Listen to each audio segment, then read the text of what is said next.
Você não demonstrava, quando criança, nenhuma aptidão, assim, pro teatro? Que nem a gente vê vídeo de ator pequeno, fazendo propaganda, fingindo que tá fazendo propaganda. Eu acho que sim. Minha mãe fala que a primeira vez que eu subi num palco, numa apresentação da escola, eu chorei pra descer. Porque todo mundo não queria subir, e eu chorei pra descer. Eu falei, não, eu queria ficar aqui e tal. Fiz muitas peças, eu pedia pra galera da escola, tipo, nem tinha show de talentos. Eu meio que criei, junto com um amigo, um projeto de show de talentos na escola, pra eu poder apresentar.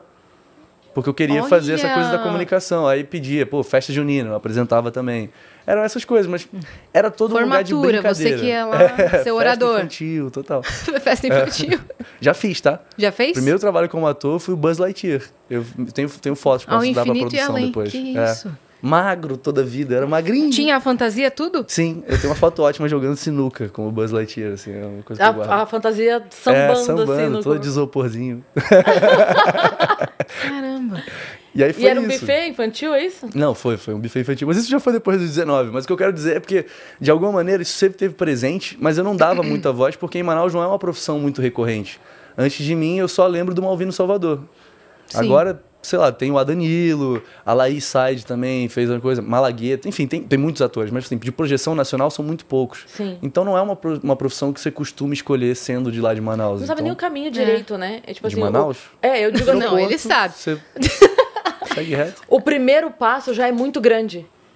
Muito. Entende? Porque assim, a pessoa que tá num lugar onde tem assim, uma agência na esquina, um negócio, ela pode dar um primeiro passo pequeno. Eu vou ali, se não der certo, eu não.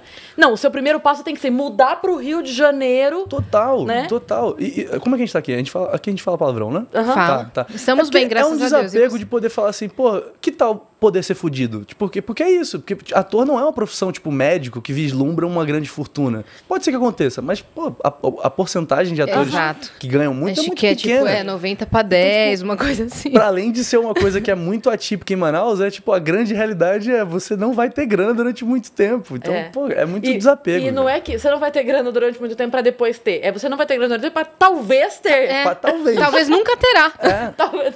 Eu cheguei no Rio, tinha um cara ator, que era amigo de um amigo, que ele falou, esteja preparado para só fazer sucesso depois dos 30. Pra ganhar dinheiro depois dos 30, nem sucesso, você é ganhar dinheiro. Você tá com 31? Parabéns, Léo! Era agora!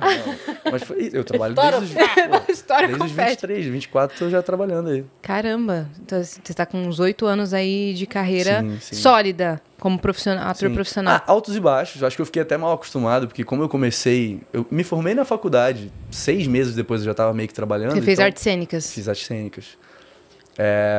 6 meses depois eu já tava trabalhando, então isso meio que me acostumou, porque eu não passava nenhum tempo descansando, aquilo que eu tava falando, né? Sempre trabalhando. E aí pandemia veio. Mesmo na pandemia, depois de 8 meses, eu fiz uma série pra Netflix, né? Que era a temporada de verão. Então, quando depois disso eu tive um hiato, o primeiro de fato acontecendo na minha vida, eu fiquei meio, cara, e agora? Crise. O que tá acontecendo? Será que eu piorei? Será que eu tô ruim? Tipo, é isso, bate uma noia. Ser ator é meio loucura mesmo. É lidar com todos os nãos, né? Aí de vez em quando vem um sim. E os silêncios também, que eu acho que é pior que os nãos. Silêncio, cara. Precisamos falar sobre os silêncios. Eu odeio A Gente Te Adora. Mas é que agora a gente tá procurando outra coisa. Eu falei, cara, eu não quero afeto, Voice, eu quero trabalho, quero dinheiro. Que loucura, assim, a gente te adora. Não precisa gostar de mim, não, quero cara. Que goste de mim. Depois gosta. Mas, assim, me aprova primeiro. Aí a gente conhece. Mas é isso, a galera tem muito isso de resposta que nunca vem, né? E aí você não sabe peraí, essa resposta ainda vai vir? Eu espero até segunda? Marco alguma coisa, não marco? O que eu faço da minha vida? E nessa época que eu tava sem trabalhar, rolou uma maré de azar que era absurda. Porque eu tava doido pra trabalhar de qualquer forma, querendo, obviamente, mal acostumado a fazer personagens maiores e tal. Surgiu um convite pra uma participação na novela das 6 da Globo. Que não precisava nem de teste também. Aí eu falei, irado. Aí fiquei ali me guardando e tal, não sei o quê. Falei assim, Léo, infelizmente não vai rolar, a gente optou por outro ator. Eu falei, tá, então posso, cortar o cabelo? Que eu já tô meio que na hora de cortar o cabelo. Eu tinha isso. Aí ela falou assim, pode, não vai acontecer nada. Vou no salão, raspo, faço um degradê, uma coisa assim, e aí volta. Léo, o ator caiu, precisamos de você pra amanhã. Eu falei, cara, eu meti um degradê. Nos anos 50 eu acho que não rola, tá ligado? E aí eu perdi o personagem por conta disso. Que ódio! Não acredito, Cristian. Eu fiquei assim, cara, não sei o que eu faço. Um banho de sal grosso. Um corte degradê. Um degradê me tirou um trabalho já. Loucura, Eu sabia loucura. que esse corte não dá certo, cara. Esse corte tá fora de Gente, moda mesmo. uma Exato. peruca 15 dias não rolava? 15 dias? Pô, mas imagina você escalar uma meter uma peruca. Mas 15 pois é. dias? Não, mas era pro dia seguinte. Não, tudo bem, mas eu digo Recaiu, né? assim, fica 15 dias com peruca E depois. quem é que foi? Nem sei. Desapeguei também, fiquei triste. Tadinho. Aí, mas fiz uma viagem pra Chapada Diamantina, que foi, tipo assim, mudou minha vida recente. Porque eu tava muito focado nisso. E aí, esse lance de descobrir quem eu era, e eu, pô, sempre gostei de cachoeira, essas coisas assim, me fez esquecer um pouco isso. E aí eu fui num lugar, era a Cachoeira do Buracão, se eu não me engano, uma queda de mais de 100 metros, assim, de água. Coisa linda. Eu lembro de ficar embaixo, sentir, tipo, toda a potência do negócio, nadar, assim, meio que de costa, olhando aquilo tudo. Eu falei, cara, eu vou voltar a trabalhar. Tipo, é uma certeza, total. Deu uma semana, veio o teste pra Rensga. E aí eu passei, tipo, 2 semanas depois já tava trabalhando. Foi tipo, mágico. Então, acho que até por isso eu tô meio que valorizando isso, sabe? É uma Meio cachoeira que e seu um trabalho. contato com a natureza aflora ali sua intuição sobre o trabalho. É, Uma cachoeira e o trabalho. Uma cachoeira e um trabalho. Um pouco desse equilíbrio. Então o Léo está por aí, ou nas TVs do Brasil, ou em alguma cachoeira pelo Brasil. Exato. Se tiver de férias, cachoeira, Sinônimo pra de emendar trabalho. o próximo trabalho. Como é que foi você chegar no Rio? Você foi pro Rio de Janeiro, você não veio para São Paulo com uns Não. 19 anos. É. Como é que foi chegar sozinho? Quem que te ajudou? Quem que te orientou ali? Cara, eu acho que eu fui mais inconsequente do que corajoso. Porque eu fui na lógica do... eu fui na lógica Não do... façam isso em casa. Não, ou façam, sei lá, tô aqui, né? Sei lá, A tô alegria vivo. que a responsabilidade financeira me traz. Basicamente, Não, eu tinha um limite, porque nesse início minha mãe me ajudou, né, com as coisas. Então ela, sei lá, dava um dinheiro ali que eu tinha que pagar o aluguel, a mensalidade da faculdade e o que sobrasse era o que eu rendia o mês. E eu não tinha muito essa vivência, porque eu sempre morei com meus pais, estudei numa escola legal. Eu vim só pela lógica de eu vou me formar e vou começar a trabalhar. Eu não tinha nenhuma visão de mundo mais profunda do que isso. É que até lá tem vários almoços e várias jantas, Cara, né, no vários meio do ônibus, caminho. várias coisas ali que você você não não tava- tinha colocado no plano, né? Pô, várias louças que você não lavar, ela vai ficar lá pra sempre, né? Caramba, Que você doideira. descobriu muita coisa. Se eu acordar 11 horas, eu vou almoçar 3 da tarde, sabe? Essas coisas assim, porque você vai ter que cozinhar. Essas Se coisas. eu não pagar a conta Essas de luz coisas 3 vida meses, sozinha. cortam? Que isso? Pô, um breve PS. Uma vez eu fui num encontro com a Fátima, mas já era a Patrícia. E aí era uma gincana sobre maturidade. Tava... tem coisa. E aí eu tava numa Momento que gincana... trocar o nome da mulher pode, né? Eu encontro com a Exato. Fátima, mas era a Então, assim, Patrícia. fui no sei o quê. encontro com a Fátima e eu assim, quem será a Fátima? Que Não, vai no ver? encontro com a Fátima Bernardes, mas já era a Eu Patrícia. sei, mas eu achei que você tinha ido Explicando. a um encontro com uma Com a menina Fátima. chamada Fátima. Eu também, no primeiro momento, eu fui no encontro com a Fátima e tava sem energia elétrica. Eu, quem é Fátima?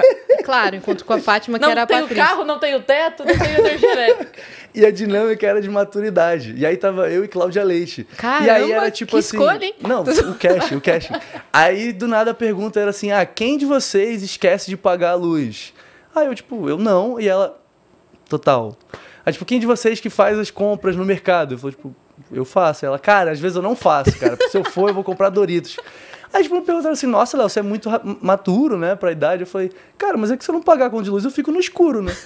Foi, tipo, minha resposta, assim, não é uma questão de maturidade, é uma parada que você realmente... Uma questão é de ação e consequência. necessidade. E foi morando sozinho que eu, tipo, obviamente entendi isso mais profundamente. E aí, morar sozinho no Rio de Janeiro, eu acho que foi uma época muito especial, porque eu tinha 19 anos e eu acho que eu tava formando ainda meu pensamento como indivíduo. Sim, Eu tinha o córtex essência, pré-frontal. caráter e tal, mas sociedade, Manaus é completamente diferente do Rio de Janeiro. Então, as certezas que eu tinha sobre as pessoas, tipo, caíram por terra na mesma hora. Então, eu acho que é isso. Eu formei minha personalidade no Rio de Janeiro. Por mais que eu tenha uma vida inteira de Manaus, 19 anos, eu acho que a minha visão de mundo veio depois que Pô, eu mudei. moleque, eu formei minha personalidade. Eu atraso. Mentira, eu cheguei cedo hoje, inclusive. É verdade. É verdade. Chegou cedo. Porque eu falo que Veio no formado primeiro igual voo. carioca. Mas é isso, acho que, tipo, muitos aprendizados que eu tive foi por conta dessa inconsequência de me tacar cedo pro Rio de Janeiro, de estudar e viver em função disso, aprender, pô, do zero o que é teatro. Eu não tinha nenhuma noção. Os amigos de lá, aqueles que tiveram aquela conversa com você, como é que viram esse processo todo acontecendo? Cara, vou até mandar um abraço, que eu nunca falo o nome dele, o Misael. Se ele estiver vindo na Austrália, que ele tá lá morando hoje na Austrália. Abraço, Misael. Um corajoso, né? Eu vim pro Rio e foi Corajoso. pra Pois é. Austrália.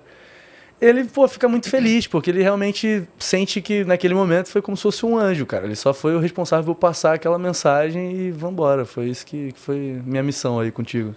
E valeu muito, sou muito grato mesmo essa conversa. Mas virou sua chave naquela hora. Eu acho que eu ia ficar estagnado em Manaus, ia procurar um emprego mais convencional. Com todo respeito à advocacia, não é um problema com os advogados, mas é porque... É isso, né? Acho que eu ia escolher muito mais pelo nome, pelo prestígio, porque todos os amigos são advogados, médicos e engenheiros. Não tem muito longe disso, não. Então eu ia seguir o que fosse a média da população manauara. Sim, você olhando seus amigos de infância, assim, tem um estilo de vida bem diferente do seu. Eu lembro que eu saí de Manaus pensando, cara, se tudo der errado, eu volto e trabalho para alguns dos meus amigos. Todo mundo milionário, eu sei que vai ter grana, vai ter trabalho, vai tudo certo. Então alguém me contrata, eu viro arquivista. Exato. E eles pensando, bom, se alguma coisa der errado, qualquer coisa eu trabalho com o Léo, que ele tá super bem na novela. Do Léo. Eu vou ser empresário do Léo, que ele tá fechando um trabalho atrás do outro.